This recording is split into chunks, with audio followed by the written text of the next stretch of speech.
Welcome to a discussion on how to use straw bales in your garden. My name is Phil Roudebush, and I'm an Extension Master Gardener volunteer in Buncombe County. I've used the straw bale gardening concept in the past to grow both vegetables and herbs. Today, I'd like to share some basic information with you about straw bale gardens and encourage you to try this gardening technique.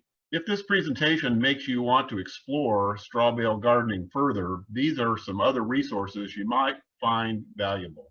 The extension services at 3 universities have published information on straw bale gardens. The publication numbers shown here can be used to find the appropriate information.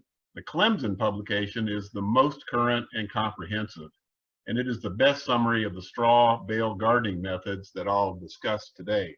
I got started with straw bale gardens with this book by Joel Karsten. Joel Karsten is one of the gurus of straw bale gardens, and his technique is the one that has been adopted by publications with most of the extension services.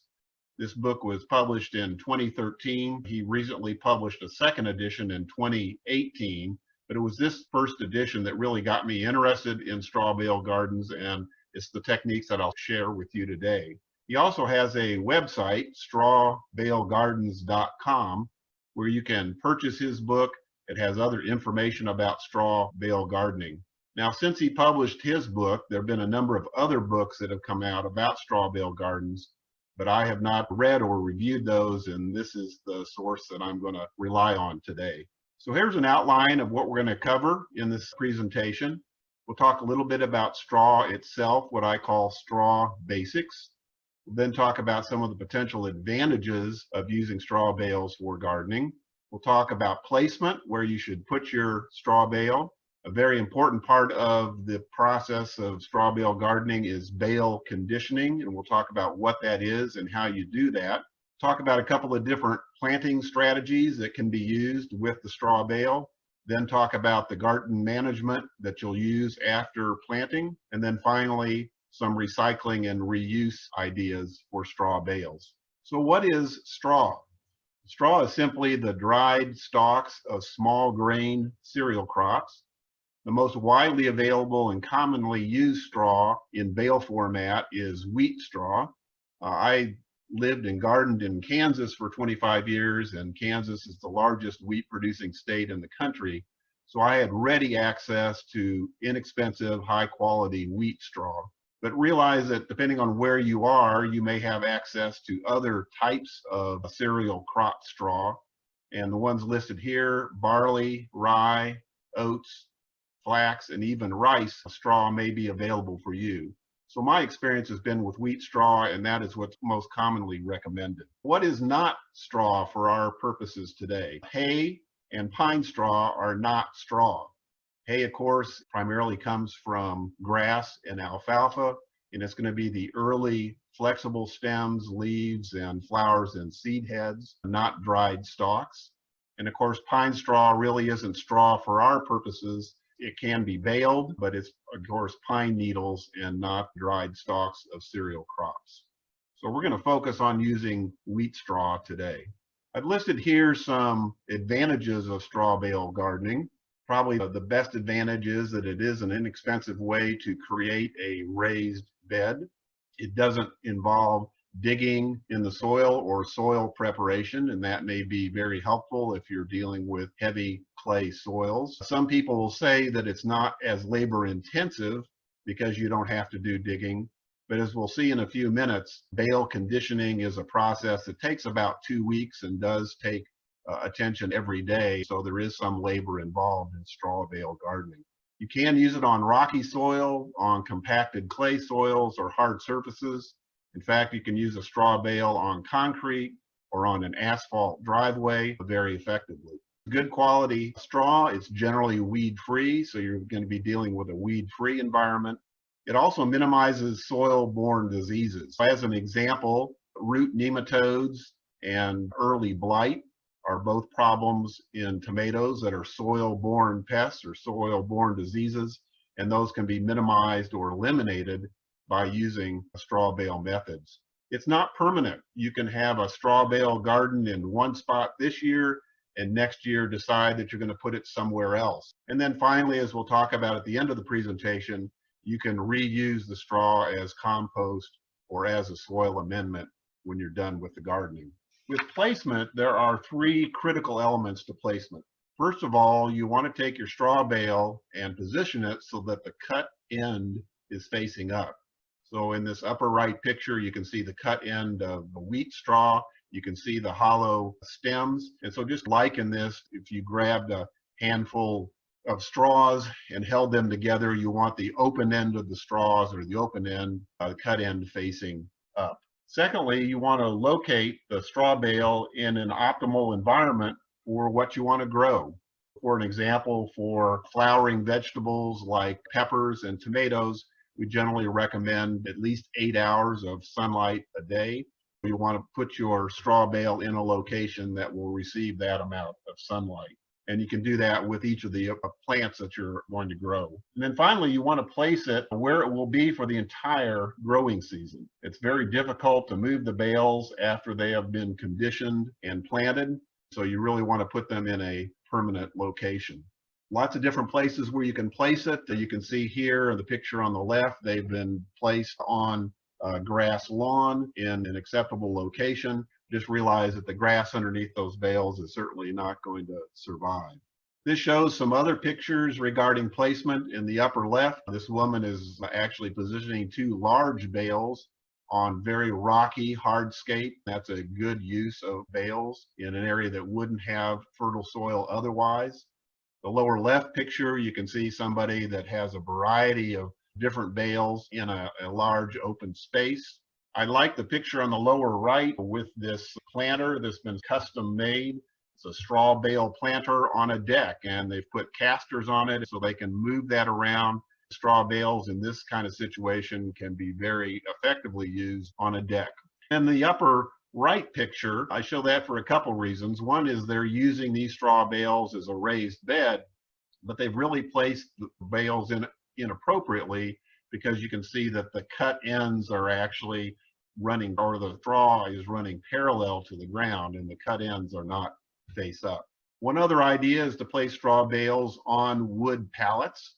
If you have a low spot in the garden that stays wet all the time, it might be good to elevate the straw bale off the ground. As we'll see at the end of the presentation, you can actually stack 3 or 4 or 5 wood pallets on top of each other, place the straw bale on top of that, and you'll actually then have a raised bed that's at about waist height. I like the picture on the right. Somebody has really created a very nice looking planter that they've inserted a straw bale, and this could even be planted to make it more decorative. Bale conditioning is a big part of the process, and so we're going to spend a few minutes going through that.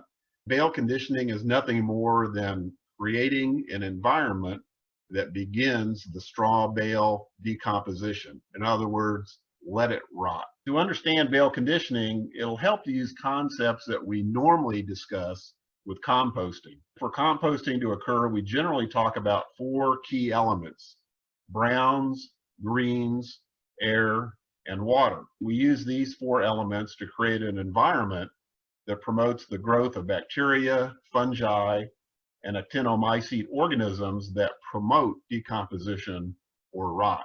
So if we think about it, our straw bales already have 2 of these 4 elements. We talk about browns in composting, and browns are materials that are high in carbon and provide an energy source for the microorganisms. Of course, straw is nothing but a brown. For efficient composting to occur, we also need a source of oxygen. It occurs most efficiently in an aerobic environment. So again, straw inherently has lots of pockets of air throughout it. What we really need to do is provide water and greens. Water, of course, is an essential element for all living organisms. And so one of the first things we're going to do for conditioning is adding water to the bale. And greens are a source of nitrogen, nitrogen being a key nutrient for all living organisms.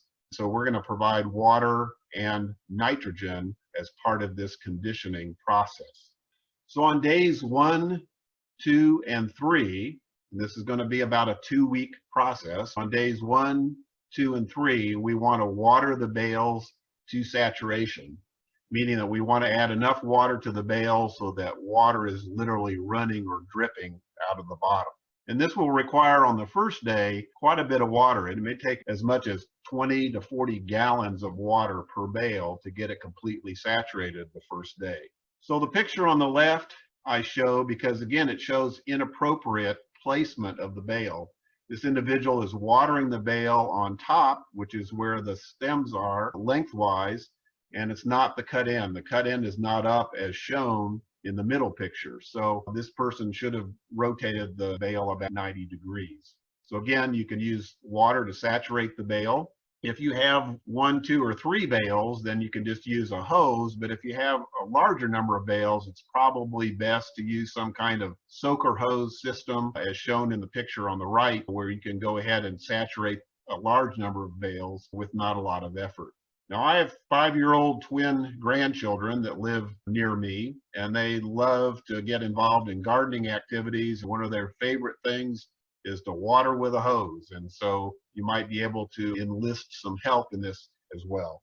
On day 4, we are going to add a high nitrogen fertilizer and dolomitic lime to our conditioning. We're going to sprinkle those on top and then lightly water those into the bale using what I call warm water. And by warm water, I mean a couple of things. One is it's water that is warmer than what typically comes out of the cold water spigot. Most water is 60 to 65 degrees when it comes out of the tap. Having it somewhere between 70 and 80 degrees helps. And by also warm water, we mean water that's been dechlorinated. And probably the easiest way to do that is I just fill up 5-gallon buckets of water, leave them outside for about 24 hours, and much of the chlorine will dissipate. So by warm water, we're talking about a little bit warmer than top water, not hot, warm water that's been dechlorinated. One source of a high nitrogen fertilizer is ammonium sulfate, and most fertilizers are going to have a number on the front that is the nitrogen, phosphate, and potash percentage. In this case, the ammonium sulfate is 2100, which is 21% nitrogen, 0% phosphate, and 0% potash, which is a source of potassium. And in this case, we would sprinkle about 1/2 to 1 cup of ammonium sulfate over the surface of the bale and lightly water that in. You can also use what are called complete fertilizers. Here's an example of a lawn fertilizer that's 24-4-12.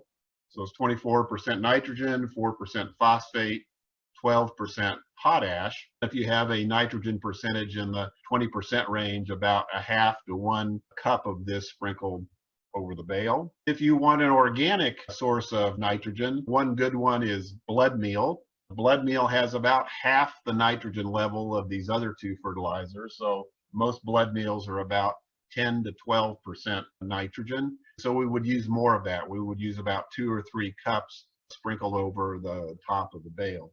The other advantage of blood meal is oftentimes it will repel rabbits and deer. So it might be helpful in a situation where you also want to repel those pests.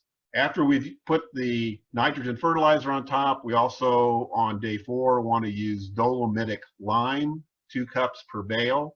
The lime comes in 2 basic types: calcitic lime, which is calcium carbonate, and dolomitic lime, which is calcium carbonate and magnesium. So this provides a calcium and magnesium source in the bale. One other product that I have not used but might be beneficial is called Bale Buster. This is a proprietary product that's been put together by Karsten, who I talked about earlier in relationship to his book. You can go out on his website, strawbalegardens.com, and get more information about this. He does sell you this box that allows you to condition 5 bales. It's about $30, so that's about $6 per bale. It's a proprietary mixture of porcine blood meal, plus he has put in spores of bacteria and fungi that will hasten the decomposition process. So again, I have not used this product, but it makes sense that it might be helpful. On days 7 to 9, we want to continue with the nitrogen fertilizer. We have not used the dolomitic lime other than on day 4.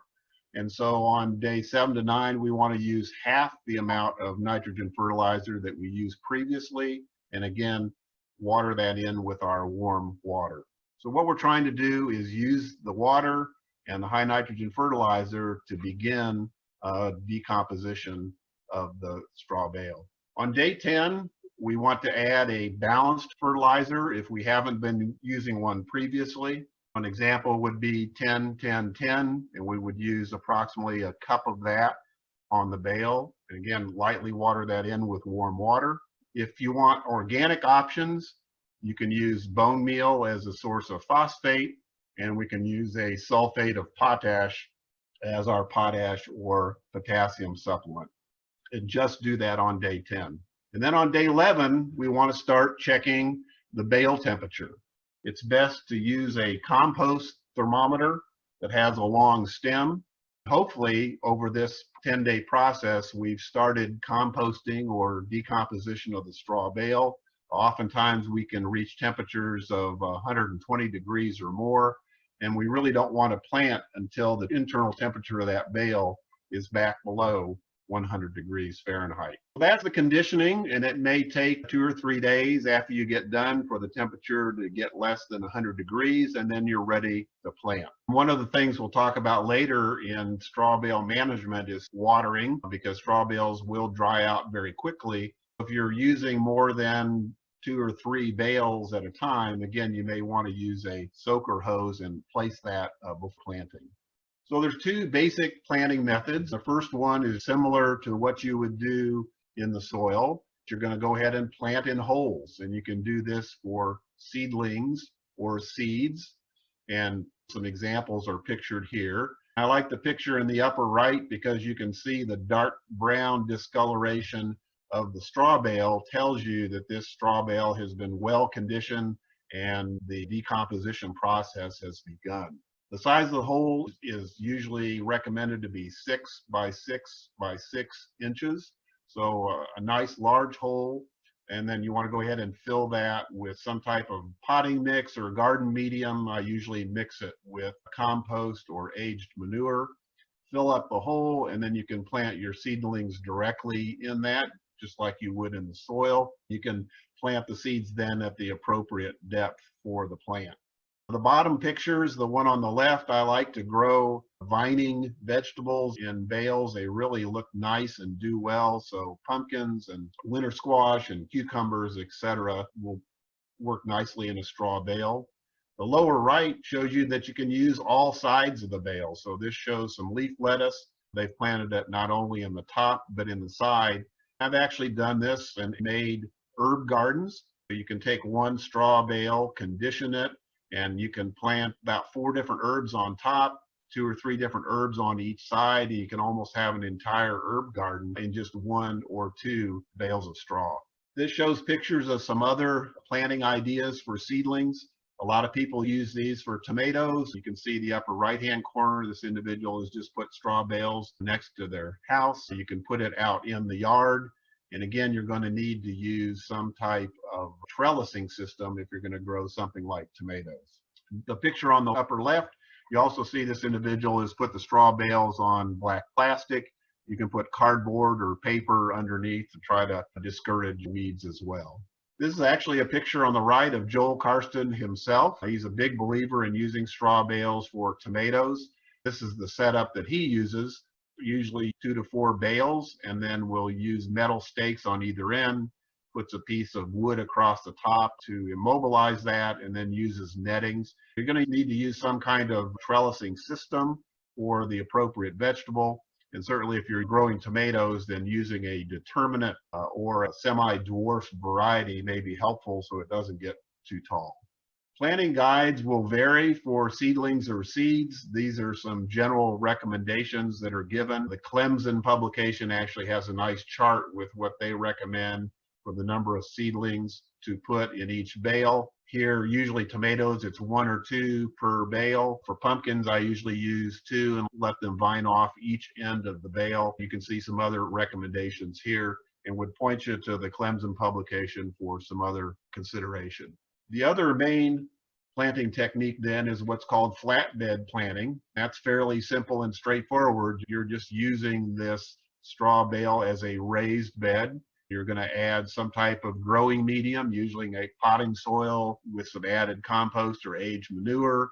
Typically make that 2 to 4 inches thick, depending on how thick you need it for your appropriate seed. This shows some pictures of using this type of flatbed planting. The upper left, you can see leaf lettuce. The lower left, flowers. The lower right looks like those are some beans that were planted.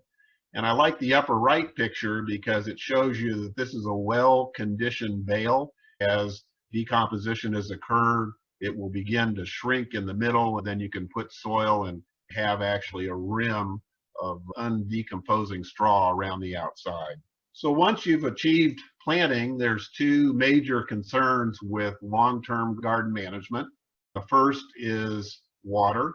Even though we have heavily watered the straw bale to begin with as part of the conditioning process, in hot, dry weather, they can dry out quite quickly.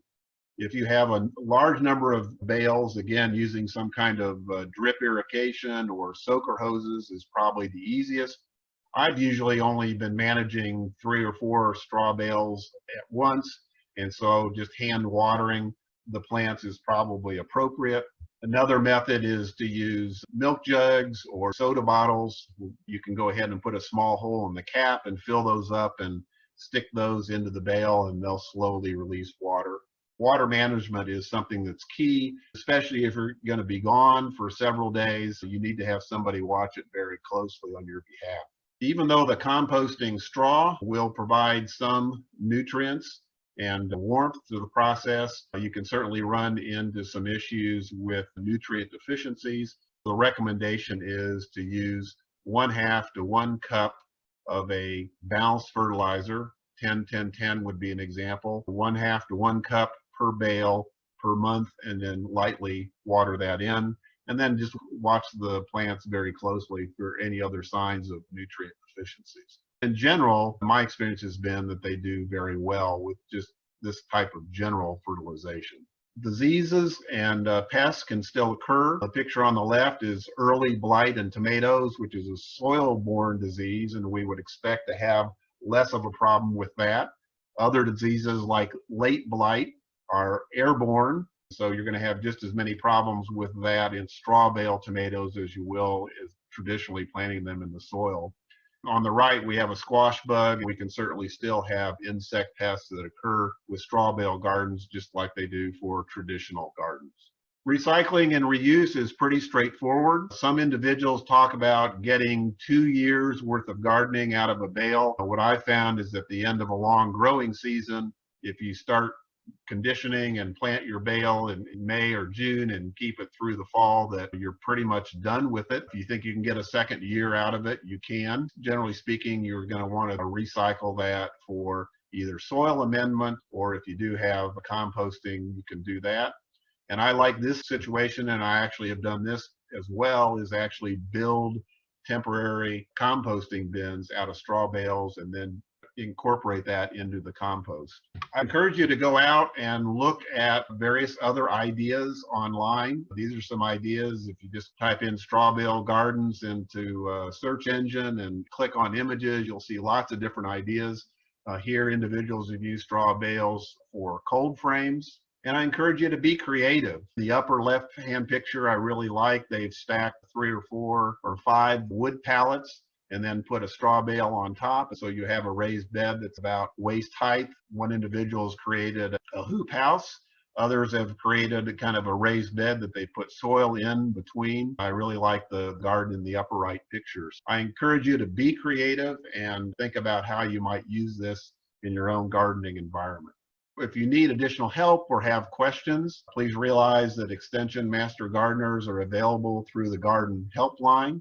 You can either call or leave a voicemail message at the phone number here, or you can send a message or pictures to buncombe@gmail.com.